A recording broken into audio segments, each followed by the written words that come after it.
সমকামী প্রমোট করার হিসাব করে এই সমস্ত এজেন্ডা নিয়ে আসেন। এই জেনারেশন জি। আপনাকে একটা ছোট্ট হাদিস শোনাই। রাসূল সাল্লাল্লাহু আলাইহি ওয়াসাল্লাম বললেন, মান কানা ইউমিনু বিল্লাহি ওয়াল ইয়াউমিল আখির, যে আল্লাহর প্রতি ঈমান আনে এবং আখিরাতের প্রতি ঈমান আনে, ফালইউকরিম দাইফাহু যাইজাতাহু, সে যেন তার মেহমানকে সম্মান করে যতদিন সে এন্টাইটেল, যতদিন সে সম্মান পাওয়ার যোগ্য। তো সাহাবী রাদিয়াল্লাহু আনহুম জিজ্ঞেস করলেন, ক্বালু ওয়া যাইজাতাহু ইয়া রাসূলুল্লাহ, তাহলে কতদিন তার জায়েজ হবে বা কতদিন সে এন্টাইটেল? তখন উত্তরে তিনি বলছেন, রাসূল সাল্লাল্লাহু আলাইহি ওয়াসাল্লাম বলছেন, ইয়াউমুহু ওয়া লাইলাতুহু, একদিন এক রাত খুব ভালোভাবে তার খেদমত করবে, আপ্যায়ন করবে। শেষ হয়ে যাচ্ছে হাদিসটা। এবং তার মেহমানদারি হবে 3 দিন পর্যন্ত।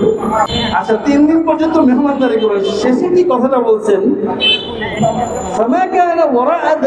এর বেশি যদি থাকে ফাহুয়া সাদাকাতুন আলাইহি, এর বেশি যদি সে থাকে তাহলে সেটা সাদাকা হিসেবে গণ্য হবে। তাহলে 3 দিনের বেশি থাকলে সাদাকা হিসেবে গণ্য হবে।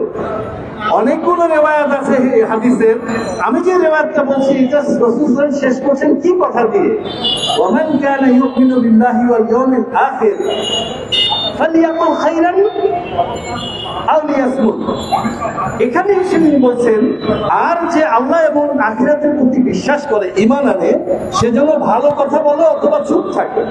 আচ্ছা, এই অতিথি মেহমানদারি 3 দিন, 1 দিন, এর বাকিটা সাদাকা, এর সাথে ইনি শেষে এই কথাটা কেন আনলেন? আকিমুস সালাহ আতুজ যাকাত, নামাজের সাথে যাকাতের কথা রিলেটেড হচ্ছে। মেহমান আসবে, একদিন ভালো করে খাওয়াও, 3 দিন পর্যন্ত মেহমানদারি করো, এর বেশি হলে সাদাকা হবে সেটা। এর শেষে এসে কেন এই কথাটা আনলেন যে যদি আল্লাহ এবং আখিরাতের প্রতি ঈমান আসে থাকে, যার সে যেন ভালো কথা বলে, তার মানে চুপ থাকে। তার মানে 3 দিন পার হয়ে গেছে, এমনিতেই আপনার একটু ভারী ভারী লাগতেছে, তো আপনি একটু বিরক্ত হয়ে একটা খারাপ কথা বলেও ফেলতে পারেন, ভালো কথা না বলতে পারলে একটু চুপ থাকে। আর যিনি 3 দিনের বেশি থেকে সাদাকা হিসাবে নিচ্ছেন আপনার সেবাটা, তিনিও যেন একটু হিসাব করে কথাবার্তা বলেন, যাতে যিনি আপনার মেহমানদারি করছেন উনিও রেগে রেগে কিছু না বলেন, ভালো কথা বলেন, না হলে চুপ থাকেন। একটু কিয়াস করি ভাই, ফতোয়া দিচ্ছি না, মুফতি না আমি, একটু জীবনের সাথে মিলাই না হুকুমটা। দেখেন না, অন্তর্বর্তীকালীন সরকার, আমাদের দেশের সচরাচর নিয়ম কিন্তু 3 মাস ভাই। এই 3 মাস খুব ভালো করে সুন্দর ম্যান্ডেট নিয়ে আমরা আদর করে আপনাদের রাখবো। 3 তারিখে 9 মাস চলতেছে, কিন্তু আগামী মে মাস পর্যন্ত 9 মাস হয়ে যাবে। এরপরে কিন্তু সাদাকার ক্যাটাগরিতে পড়ে যাচ্ছে।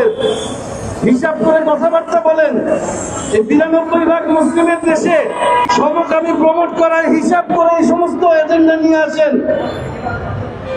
এই জেনারেশন জি, 18 থেকে 35 বছরের যারা ভোটার আছেন, তারা কিন্তু আপনাদের কাছ থেকে কড়ায় গন্ডায় বুঝে নিবে এই 92% মুসলিমের যে চেতনা, যে তাদের মূল্যবোধ, তাদের যারা যেখানে আঘাত করে সে সমস্ত জায়গায় হিসাব করে কথাবার্তা বলেন।